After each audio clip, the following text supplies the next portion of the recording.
So this program we're calling Jewish Jazz, and it's a really fun program that's going to explore the connections between klezmer-style music that sort of was transported from Eastern Europe over to New York in the turn of the 20th century, when basically 1/3 of the Jewish population of Eastern Europe immigrated over to the United States between 1880 and 1920, bringing with them this musical style. And that's klezmer style then emerged with African-American music that was coming up from the South during the Great Migration. Many of them people moving to New York, bringing ragtime and the blues, and ultimately that all coalesces into this wonderful thing we call jazz and swing. And some of the great early clarinet artists in that world, Benny Goodman and Artie Shaw that you'll hear today, were Jewish, of course, and trained themselves in the synagogue. So there's a real connection between all of these musics that I hope that you'll see in this show. Now, music and the Jews go back a long way. You can go back to the Genesis in the Bible. Musicians are mentioned among the 3 fundamental professions, the other 2 being herding and tool forging. So we don't do those well, but musicians are there. It was really seen as a necessity to everyday life. And the klezmer groups that would sort of form, klezmer really just means, clay means vessel, zmer means song, it's a vessel of song. Klezmer, and then it sort of got transported to being the musicians themselves. They were the klezmorim, the klezmer musicians. Now, in the beginning, the clarinet was not really a part of klezmer music. It was a softer kind of music. Violin was the main instrument that was used, partly because a lot of the edicts in Russia at that time forbade very loud music from going on in the folk areas. But interestingly enough, in the 19th century, when the Tsar began sort of taking in Jews to go into the army to fight, many of them joined the military bands and got given clarinets and other woodwind instruments, and then they brought those back to their shtetls and their villages, and the clarinet sort of took over for the violin and was a little bit more brassy or louder sound.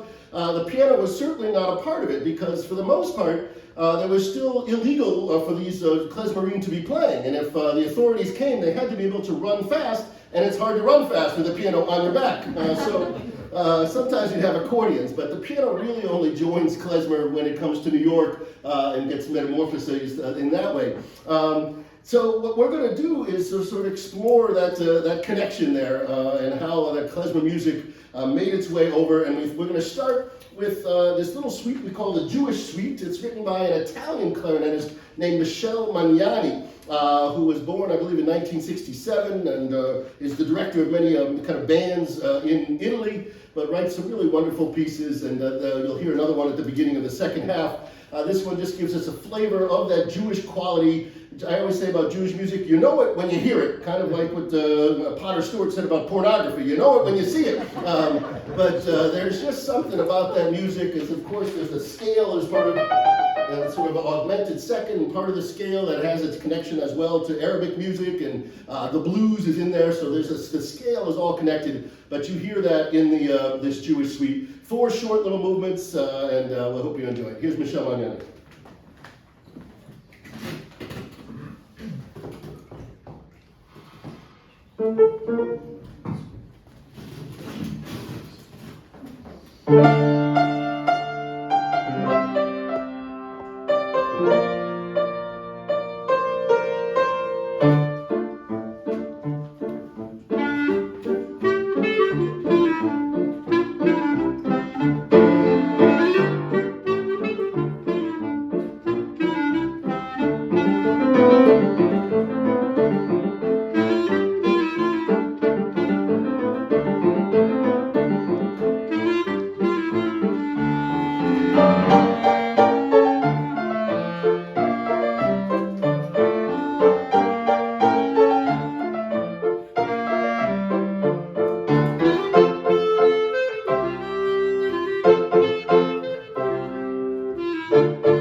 klezmer side of this. Now, at the same time, and especially in that first decade of the 20th century, there was a kind of a new music making its way up the Mississippi, and ultimately into New York, and then across the ocean. And that is what we call ragtime music, which sadly got lost really once jazz came along in the 20s and was not refound until the 60s. And then in the 1970s, the great movie The Sting came out.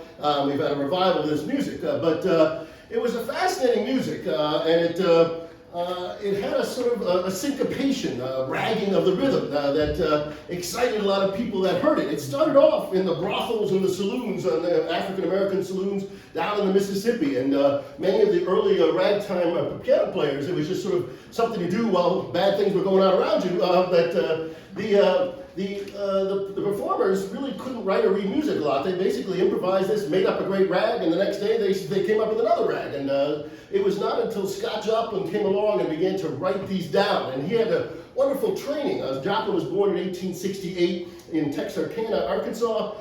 His mom was a cleaner for a lot of the white people in town, and so she would sometimes bring along young Scott when she was cleaning. And if there was a piano in the house when he was 5 or 6 years old, he would just run over to that piano and start playing. And word spread about him. And there happened to be a Jewish guy living in the area named Julius Weiss, who then decided he would give free lessons to Scott Joplin, taught him on piano, but also taught him to read music and all of the theory, and so that when Joplin was finally ready to make his move in the music world, he had all of this training. He came from a musical family. Unfortunately, his mother dies when he's 13 years old, and his father said, now it's time to get down to a real job. And at that point, Scott left and decided he wanted to be a musician. And when he was 13 years old, he started traveling along the Mississippi, listening to all the great ragtime pianists play, getting all of their great ideas. He ends up in Sedalia, Missouri, and working at the Maple Leaf Club there. That's where he would write his Maple Leaf Rag,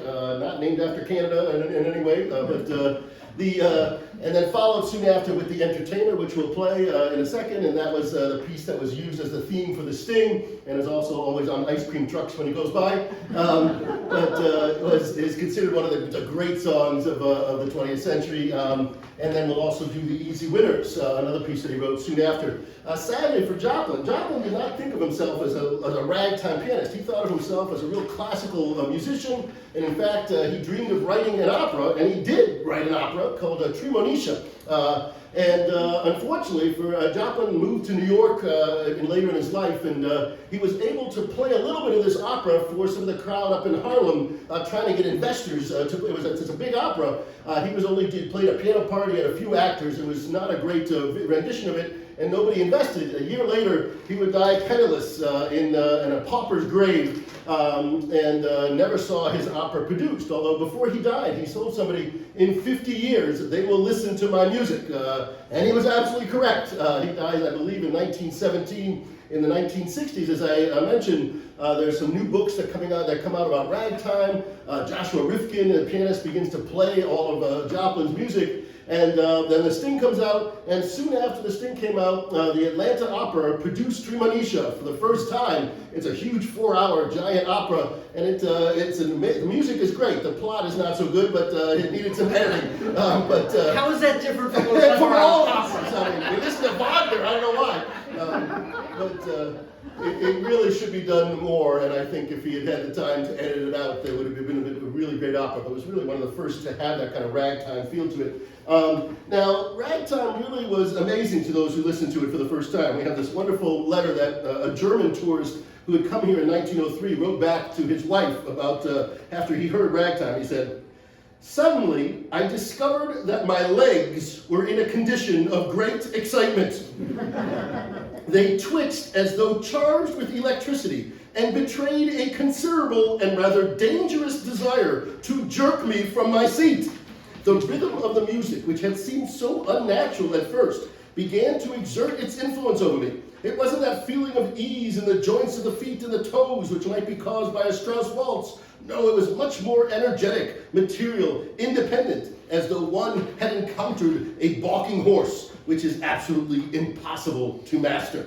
Now, as this music spread into the Midwest, where there are actually a number of wonderful women ragtime composers from the Midwest that we are just discovering a lot of their music, goes up to New York, and as I said, across, But as it spreads, white people have become very scared, as they often do when black music begins to seep into the culture. It happened with rock and roll music, with rap music, and they start feeling that maybe this is dangerous music and will destroy the minds of the youth. And we have some essays from Musical America. This is 1909. How can we regard this invasion of vulgarity in music other than as a national calamity? This cheap, trashy stuff could not elevate even the most degraded minds, nor could it possibly urge anyone to greater effort in the acquisition of culture in any phase. There is no element of intellectuality in the enjoyment of ragtime. It savors too much of the primitive conception of music, whose basis was a rhythm that appealed to the physical rather than the mental senses. Obviously filled with racist overtones and not just horrible ideas, but this began to spread in society, and people began to back off of it. One guy who really loved this music was the Russian composer Igor Stravinsky, who wrote in an article in the New York Tribune, "I know little about American music, except ragtime, but I consider that music unrivaled. It is veritable art, and I never can get enough of it to satisfy me. I am convinced of the absolute truth of utterance in that form of American art," and then he finishes saying, "God forbid that you Americans should ever compose symphonies and fugues." So not very nice, but he did like the ragtime. All right, now it's the time for this good story. Oh, okay. So this story is a little bit apocryphal. It might be true.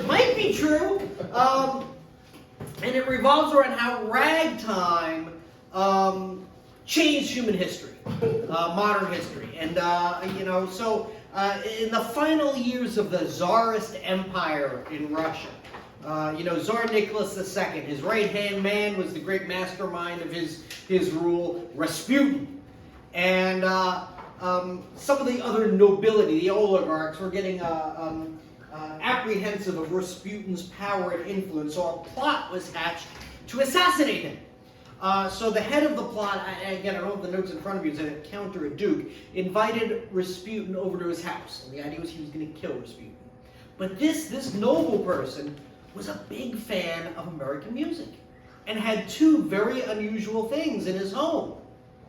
A Victrola, this is like 1913 or something, a Victrola, and a record in early 78 made by a singer named Billy Murray, not Bill Murray, Billy Murray, of the brand new hit by Irving Berlin, Alexander's Ragtime Band.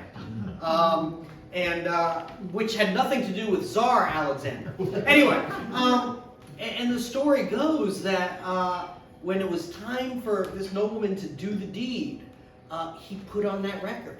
And Rasputin was just mesmerized and first of all, he'd never even heard a record player, period, let alone an American ragtime piece. And the story goes, Rasputin was just, basically and went over to this record and just stared at it, and that's when he was stabbed in the back and killed. So the takeaway from that story is, while listening to ragtime music, watch your back. And you do also have to be careful because it's dangerous stuff. I got one more essay, one more from Musical America. This is 1918. "The counters of our music stores are now loaded with this virulent poison, which in the form of a malarious epidemic is finding its way into the homes and the brains of our youth to such an extent as to arouse one's suspicions of their sanity. If this is an evil music that has crept into the hearts of our American people and must be wiped out, as other bad and dangerous epidemics have been exterminated. A person once inoculated with the ragtime fever is like one addicted to strong drink. Ragtime is syncopation gone mad, and its victims, in my opinion, can only be treated successfully like a dog with rabies." I'm not going to say that that's right or wrong, but I will point out that every single person who attended our previous two concerts here last night and this afternoon has already turned to a life of crime.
Okay, now, when I first came up for the title of this, Jewish Jazz, I kind of liked the alliteration and everything, but I wanted to see if anybody else had used that title, so I did a quick internet search, and one of the top things that came up was a title of an article. It was called Jewish Jazz Becomes Our National Music. And I was like, oh, that's really interesting. So I opened it up, and it actually is from 1924, but it's from the Dearborn Independent, written by Henry Ford.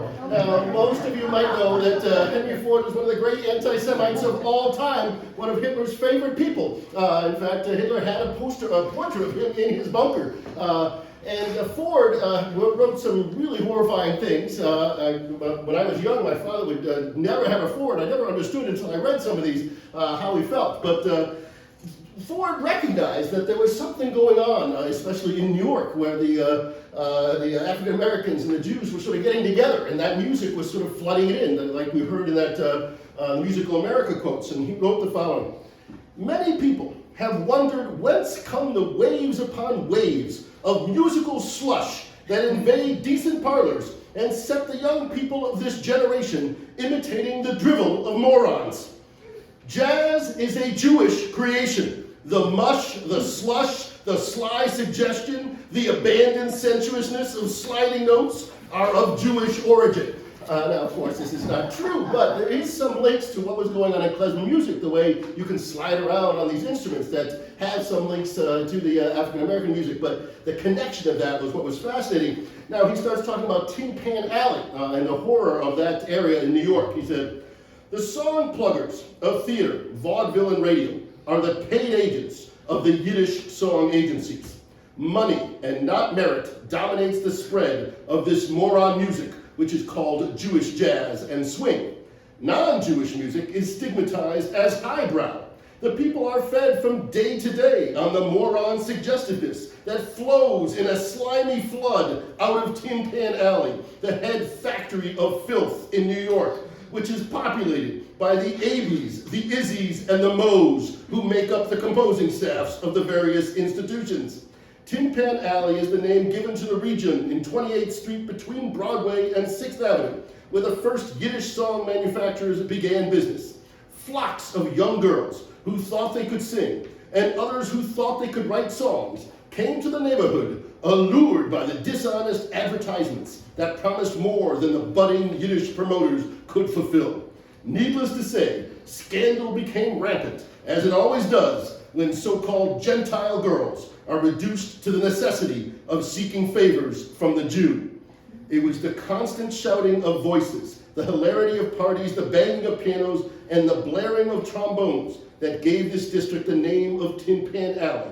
All America is now one great Tin Pan Alley. Its entertainment, its youth, its politics, a blare of moronic Judaism."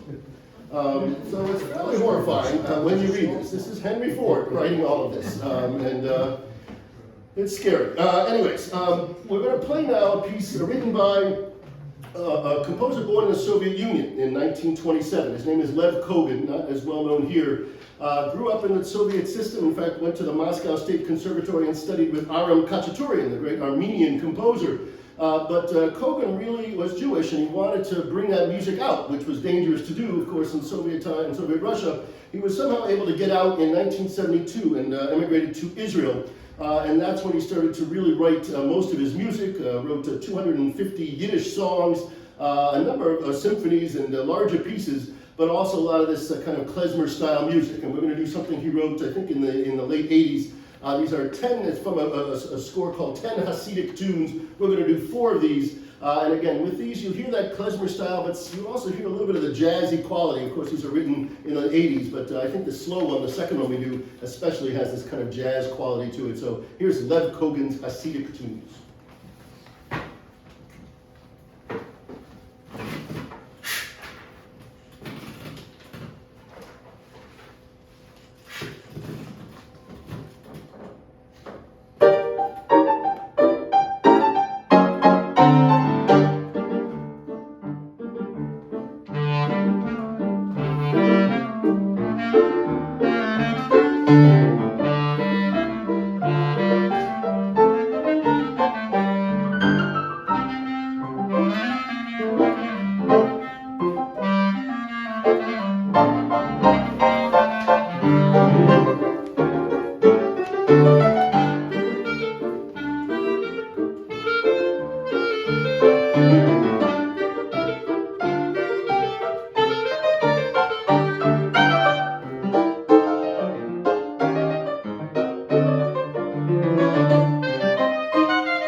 able to kind of mainstream a lot of this jazz music, get it out into a wider public, and that was the great Benny Goodman, one of the great clarinets of our century. And Benny Goodman was born in 1909, and his father was a tailor who had come over from Warsaw. His mother, Dora Brzezinski, was from Lithuania, and they actually met right here in Baltimore and fell in love.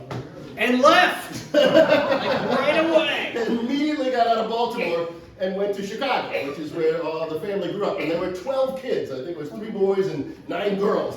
Of course, the father was not at that time able to work as a tailor as he wanted to. In his autobiography, Benny Goodman described his father's working. He said, "Pop worked in the stockyards, shoveling lard in its unrefined state. He had these boots, and he'd come home at the end of the day exhausted, stinking to high heaven. And when he walked in, it made me sick. I couldn't stand it. I couldn't stand the idea of Pop every day standing in that stuff, shoveling it around." But they decided that they were going to get music lessons, at least to the boys in the family. And I forget the names. You know the names of all the kids here. Yeah. So they went down, the synagogue the Goodman family belonged to is called Kehillat Jacob. Maybe you've heard of it. I think it's a franchise. Anyway, the synagogues, the shul, started a music program offering instruments and lessons to the children of its congregants, many of whom, like the Goodmans, were very poor. So David Goodman went down with 3 of his sons. None of his daughters, sorry. 3 of his sons to sign up for it. The oldest was Harry Goodman, who was 16 years old and supposedly a pretty stocky kid. They took one look at him at the synagogue and said, "Son, you're playing the tuba." Gave him the tuba, and he played it. It would end up switching to double bass and played professionally for many years. In fact, he played in the Benny Goodman Orchestra for many years, being, in most people's opinion, the weakest musical link in that organization.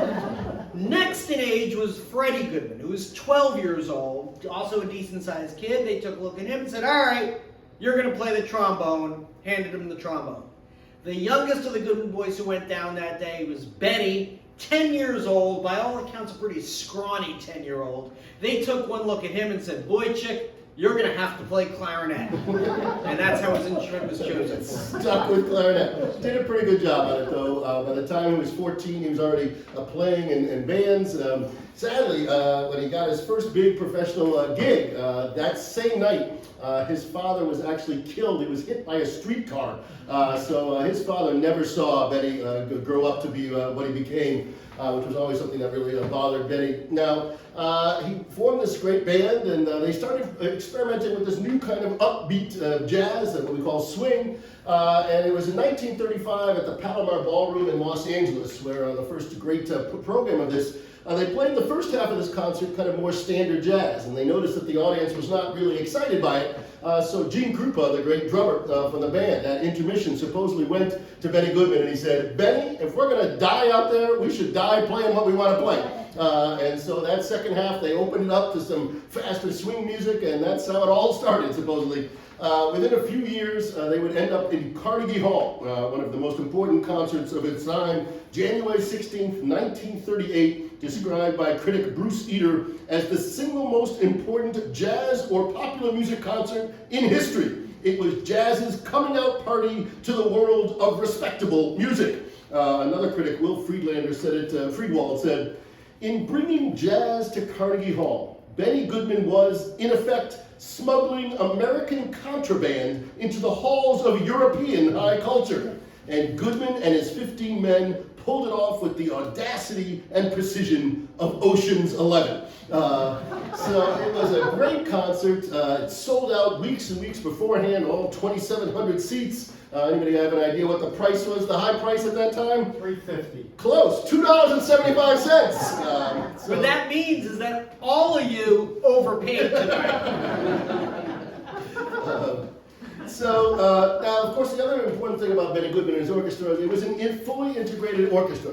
He did not believe that we had to have any of this prejudice here. In fact, he said, if a guy's got it, let him give it. I'm selling music, not prejudice. And they would often go down south and would not play in certain places that forced them not to be separated.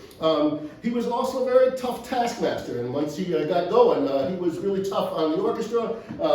Glenn Miller, and was before he started his own orchestra, asked Benny, how do I get this thing started? And supposedly Benny said to him, how do you get started? I have no idea, but whatever you do, just don't stop. Keep on going. So he had a really good work ethic, but he also enjoyed playing. He once said, after you've done all the work and prepared as much as you can, what the hell, you might as well go out and have a good time. So he always seemed to have a good time playing. We're going to do two of his pieces, and we'll do two more in the second half. The first one's called Benji's Bubbles. Benji is one of his daughters, actually, and the second one is called Tattletale.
Of course, after Benny Goodman's music came out, there was a sort of a new movement called Yiddish swing that began to take over. The most famous song from that, of course, by Mir Bist Du Shane, which was originally a song from the Yiddish theater. And it's the history behind that. It was written by Shalom Secunda, I think in 1932. It had a nice little run in the theater, but it wasn't a well-known tune. But a few years later, at the Apollo Theater in Harlem, two black entertainers, Johnny and George, came out and sang that song in Yiddish and blew the crowd away. And it was a huge hit. In the audience at the Apollo Theater was Sammy Kahn, a very well-known lyricist and producer, and he thought that this was going to be a great hit if he could get a hold of it. So he apparently went to Shalom Secunda and paid him for the rights to the song. Now, there's a sort of a story that he paid, at that time he paid, I think it was $30, which was still a fairly good amount of money at that time. But, of course, the song went on to a great fame and made lots of money. And in fact, Sammy Kahn later said that he was able to buy a house for his mother with all the money that he made from buying Mir Bist Du Shane. But Shalom Secunda, of course, was a little annoyed. And Shalom Secunda's mother apparently went to the synagogue every day for 25 years, asking God for forgiveness, certain that he was punishing her son for a sin that she had committed, a good Jewish mother. The song actually became a hit all across Europe, even into Germany during as Hitler was rising up, because they didn't realize that the song was in Yiddish. They thought it was a German dialect. But by Mir Bist Du Shane, just a really powerful song. After that, there was And the Angels Sing, another wonderful song that's based upon a klezmer tune. That was written by Ziggy Elman, who was the trumpeter in the Benny Goodman band. What was his name again? Harry Finkelman. It was actually Harry Finkelman was his real name. And then there was another one, Yosel Yosel, that became Joseph Joseph. So one of these days we'll do another concert where we can play these pieces and see how they went from the klezmer world into that jazz world. Now, we're going to finish up with another wonderful work. This is by a Hungarian clarinetist named Béla Kovács, who I believe is still alive, born in 1937. And he was a young phenom, started playing with the Budapest Opera when he was 19 years old, studied at the Franz Liszt Academy. He founded the Budapest Chamber Ensemble, and I think still teaches at the Liszt Academy. He's written some really wonderful clarinet works, very virtuoso works. And this one is especially fun. It's called Shalom Aleichem Rav Feidman, which means peace be with you, Master Feidman. And in this case, the Feidman is Giora Feidman, widely considered one of the greats of the klezmer clarinetists. He was born in 1936 in Argentina, where his parents had fled, and then he eventually emigrated to Israel, and I think he became the youngest clarinetist to play with the Israel Philharmonic when he was 18 years old. So he had a whole classical career, but he really loved playing klezmer music, and he's really helped him with the klezmer revival. And this piece will, it starts off very slow and dark and kind of sad, and then makes its way through some happier times, and at the end you'll all be dancing on your chairs if you want to, so go ahead. And after this, we have some wonderful food and drink that my daughter Sophie has put out there, so head on out there and get some of that.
Thank you.